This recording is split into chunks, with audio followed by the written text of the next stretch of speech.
Hello everybody and welcome back to the Miser's Guide to Evony. In today's video, the Keep 13 video, we're going to continue the guide to leveling and we're going to talk about the required buildings, resource costs for Keep 13, the unlocked buildings and features. We're going to think ahead to future Keep levels and just some general recommendations and commentary for this stage in Evony development. Alright. So the building requirements for Keep 13 are, well, pretty easy. You just have to do the walls as usual. There's no additional buildings you need to worry about, nothing super special, just the walls. So the Keep requirement resources that you'll need for Keep 13, just the Keep itself, are 700,000, a little bit more than 700,000 of each of the resources.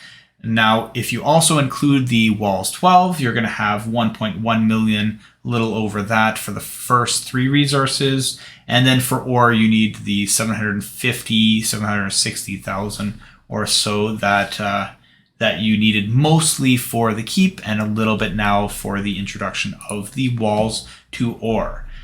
For unlocked buildings, there's nothing. We're in a dry spell. There's no real unlocked buildings for the first couple after Keep 11. Keep 11 we had a lot, but for 12, 13 there's not so much. But we do have an unlocked feature, and this is something that's going to be relevant for daily activity.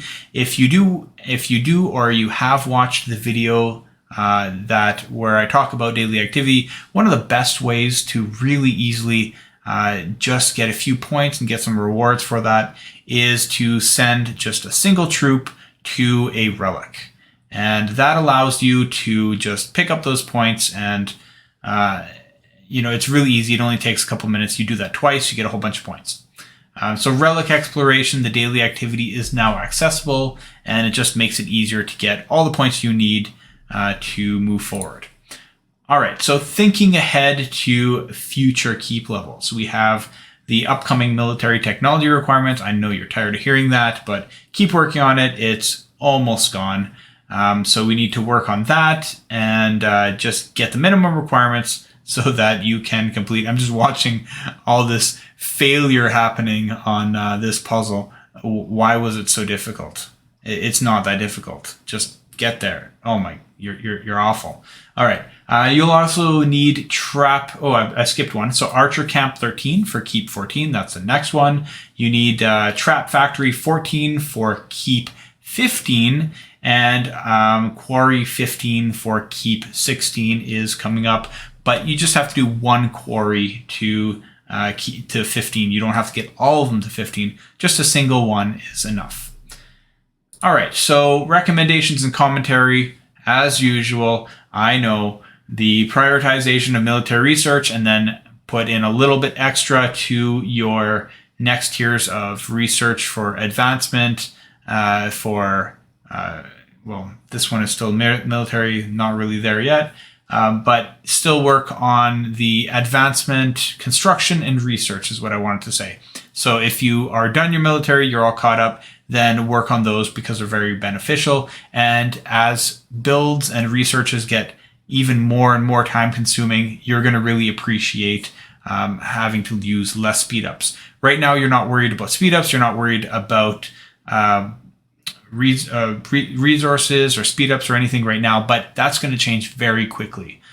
So keep that in mind. You can see here that the VIP is being activated at a low VIP level. This is just general commentary from what I'm seeing here.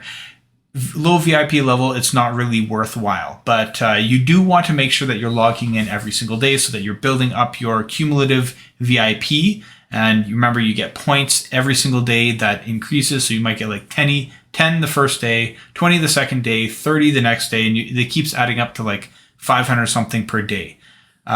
You definitely don't want to have a day that you don't log in at all, because then it drops it down to just one consecutive day and you got to start that whole process again.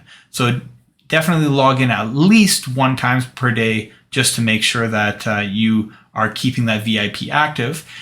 The VIP at a low level doesn't give you a whole lot. You don't even need to keep it enabled. But when you get to VIP 5 and you get the extra march, and then you get increased build speeds and double drop rate, it does get really important to have active VIP status. And I'll talk about that later in the, I don't know, upper teens or maybe the early 20s on activating VIP and using those benefits and getting that additional march. Just make sure that you are logging in every day to get that VIP cumulative thing. And then also check your walls every once in a while. You'll have an icon that pops up that has some rewards that you can click. And for me, it's in the morning, but for you, it might be a different time that you get the 100 VIP.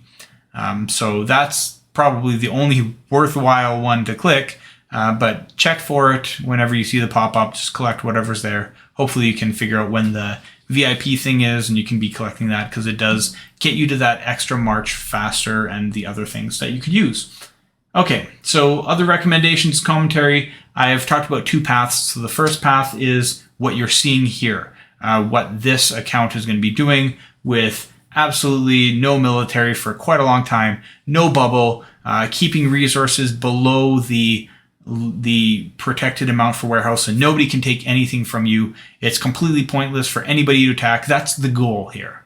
Unfortunately, this account also had a bunch of first downs. First time you attack or you defeat a boss or a monster, you get extra rewards. And if they're really big bosses like the 14 and 15 and so on, you get millions, and it's hard to spend that in low level. So if you do have an excess, make sure you're bubbled, but you probably won't, and you can just worry about nothing, really. You don't have to worry about anything. People shouldn't be attacking you because there's nothing to do. You might have some dummies that attack you, but they're not going to really do any damage to you, take anything, so you don't have to worry. The worst case is if they are really mean and they hit you a bunch of times, then you have to teleport back to your lines. And if that happens again and again and again because, I don't know, you have some kind of dummies on your server, then you might choose to bubble, but you shouldn't need to. I mean, that's so unlikely. That's just stupid. Path number 2, growth through solo play. That's if you need to stay bubbled because you're building cavalry and you have to do bosses and monsters and so on. And if that's the case, remember, build up your in-city production as quickly as possible. That's even more important probably than building your keep, if that is what you're doing. If you don't have bosses going on your lines that you're going to get resources from, you want to get that in-city production up because you need the resources. And like you just do. You're going to have buildings that cost many millions of resources. You need to get that production up. So invest into that in-city production, maybe pick up some subordinate city Chinas, and just get that resources flowing so that you don't have to worry about that. And then all you have to worry about after that point is getting speed ups, and you'll get that through running your bosses. So those are the two different paths that you could be taking. I highly encourage you to go with path 1 unless you have no other option, and then go path 2. All right, that is about all I wanted to talk about here. You can see, though, maybe I'll just talk about what's happening here. That's just some monarch gear presets. So if you are if you click the icon at the top left with your picture and stuff, you can see there's another little icon at the top left when you get in that screen that allows you to create sets of monarch gear. So you can very quickly switch between monster march speed or resource production, resource gathering, different kinds of PvP setups. It's a very useful thing to have. It's a lot faster than changing the individual monarch gear. So that's just a quick thing I saw there. It wasn't planned, but there we go. All right. As usual, I want to say thank you to all the supporters of the channel, especially the channel members that have decided to join and give that little bit extra back. It is very, very beneficial, and it does help get the stuff going because it does take quite a bit of time to produce these for you. If you want to become a member, click the join button. If you have suggestions of different things that you would like to see, I'll have a section in Discord that you can go ahead and give some ideas of future videos. For now, I'm going to be focusing on this series, but I'll definitely take a look at there when I'm looking for ideas in the future. All right, that's about it. So I will see you in the next video, which is Keep 14.